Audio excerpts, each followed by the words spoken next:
Baudolinas skubiai sugrįžo į imperijos kariuomenės stovyklą ir nubėgo pasitarti su Rainaldu. Kancleris iškart suprato atradimo vertę. Naktį 3 karaliai buvo pergabenti iš Švento Jurgio bažnyčios kriptą už miesto sienų. Rainaldas norėjo juos pamatyti ir dabar nepaėgė sulaikyti arkivyskupui būdingo pykčio. Su plačiomis kelnėmis ir dar su juokdarių kepuraitėmis. Pone Rainaldai, matyt, taip anuomet rengdavosi rytų išminčiai.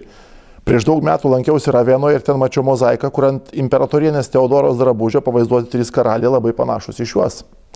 Sutinku, gal tai įtikintų Bizantijos graikus, bet nejau manai, jog galėčiau pristatyti į Kelną karalius juokdarių drabužiais. Reikia juos perrengti. Kur ir kaip, paklausė poetas. Kaip? Valgė ir gėrė lyg koks bajoras, parašydamas tik 2 ar 3 eilėraščius per metus imperatoriaus dvarui ir nežinai, kaip reikėtų aprengti tuos, kurie pirmieji pagarbino mūsų viešpatį Jėzų Kristų. Aprenk taip, kad žmonėms jie primintų vyskupą, popiežių ar kitą garbingą žmogų. Didžioji bažnyčia ir vyskupė išplėštos, bet gal pavyks suieškoti bažnytinių drabužių, pabandysiu, tarė poetas. Naktis buvo siaubinga, drabužių rado ir net kažką, kas priminė tiaras, bet sunkiausia buvo palaikus nurengti. Jų veidai atrodė kaip gyvi, tai kūnai, išskyrus rankas visiškai išdžiūvę, virtę vitelių ir šiaudų rezginių, linkstančių su kiekvienu bandymu nuvilkti drabužius. Nesvarbu, tarė, juolab, kad Kelne daugiau nieks skrynios netidarys.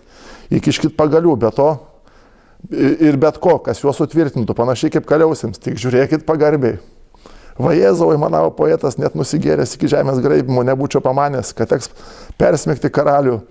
Tylėk ir renk, tarė Baudolinas, dirbame imperijos šloviai.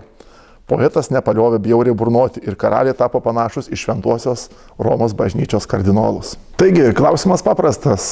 Kokio autoriaus ir kokia tai knyga?